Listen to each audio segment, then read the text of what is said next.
जब court room में जज किसी अपराधी को सजाए मौत सुनाता है तो जिस कलम से वो ये सज़ा लिखता है उस कलम की नींव तोड़ देता है। फांसी का नाम सुनकर अपराधी थर-थर कांपने लगता है। वैसे तो फांसी देने के कई नियम, जैसे फांसी का फंदा वो जगह जहां फांसी दी जानी है, वो समय सब सुनिश्चित होता है, पहले से तय होता है। जिस दिन अपराधी को फांसी की सज़ा दी जाती है उस दिन जेल का अधीक्षक, डॉक्टर, एग्जीक्यूटिव मजिस्ट्रेट और जल्लाद मौजूद रहते हैं। इन सभी के बगैर अपराधी को फांसी नहीं दी जा सकती। जिस अपराधी को फांसी दी जाती है उस अपराधी के साथ आखिरी वक्त तक जल्लाद ही होता है, क्योंकि सबसे बड़ा काम जल्लाद को ही करना होता है। और जल्लाद को अपराधी को फांसी देने से ठीक पहले कुछ कान में कहना होता है।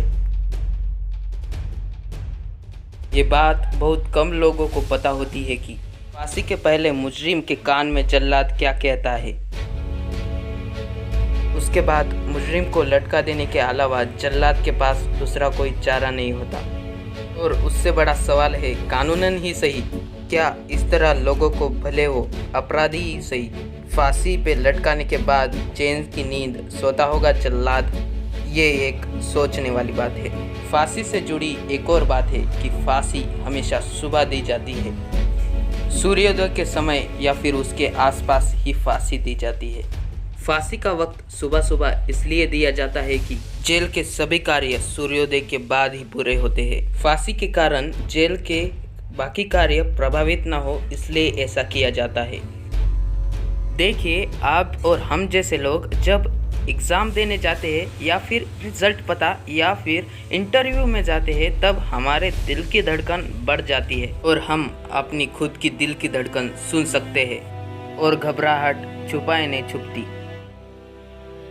तो सोचिए, अपराधी को कैसा महसूस होता होगा जब उसे फांसी की सज़ा दी जाने वाली होती है और उसके चेहरे को काले कपड़े से ढक दिया जाता है और फिर वो डरावने शब्द जिसमें ना ही गुस्सा होता है ना ही थोड़ी सी भी नफरत होती है। जल्लाद अपराधी को मैंडेटरी यानी अनिवार्य रूप से बोलता है, शायद इसलिए जब अपराधी की रूह शांत हो जाए तब उसकी आत्मा आराम से उसकी रूह छोड़कर जा सके, क्योंकि जल्लाद के मन में किसी की जान लेने का अपराध बोध ना हो। ड्यूटी पूरी करके जब जल्लाद अपने घर जाए, आराम से खाना खाकर जब भी सोने के लिए अपनी आंखें बंद करे, उसके सामने वो तड़पता हुआ शरीर नजर ना आए। इसलिए जल्लाद फांसी से पहले अपराधी के कान में कुछ कहता है।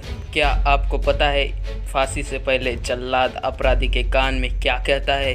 हमारे देश में जब भी किसी अपराधी को फांसी दी जाती है उससे पहले जल्लाद उसके कान में कुछ कहता है, उसके बाद ही उस अपराधी को फांसी दी जाती है। फांसी देने से कुछ समय पहले जल्लाद अपराधी से माफ़ी मांगता है और कहता है, मुझे माफ़ कर दो, मैं मजबूर हूँ, मुझे माफ़ कर दो, मैं सरकार का गुलाम हूँ, आपके लिए बस कुछ नहीं कर सकता हूँ। जब फांसी देने से पहले अपराधी के कान में जल्लाद ये सब कुछ बोलता है तब अपराधी थर थर कांपने लगता है और थोड़ी ही देर बाद लिवर डाउन हो जाता है। ये बात सच है कि ज़िंदगी बहुत सिंपल है, लेकिन हम उसे कॉम्प्लिकेटेड बना देते हैं। दोस्तों, इस दुनिया में जी रहा हर एक आदमी क्रिमिनल है। आप यह बात माने या न माने, लेकिन यह बात सच है। दोस्तों, द नॉलेज न्यूट्रॉन चैनल पूरी उम्मीद करता है कि आपको यह वीडियो पसंद आया होगा। यदि आपको यह वीडियो पसंद आया हो तो इस वीडियो को लाइक कीजिए और हमारे चैनल द नॉलेज न्यूट्रॉन को सब्सक्राइब कर बेल आइकॉन पर भी क्लिक कीजिए ताकि हमारे वीडियो की नोटिफिकेशन आपके पास सबसे पहले पहुंचे। तो दोस्तों, मिलते हैं अगले वीडियो में, तब तक दीजिए इजाज़त। धन्यवाद।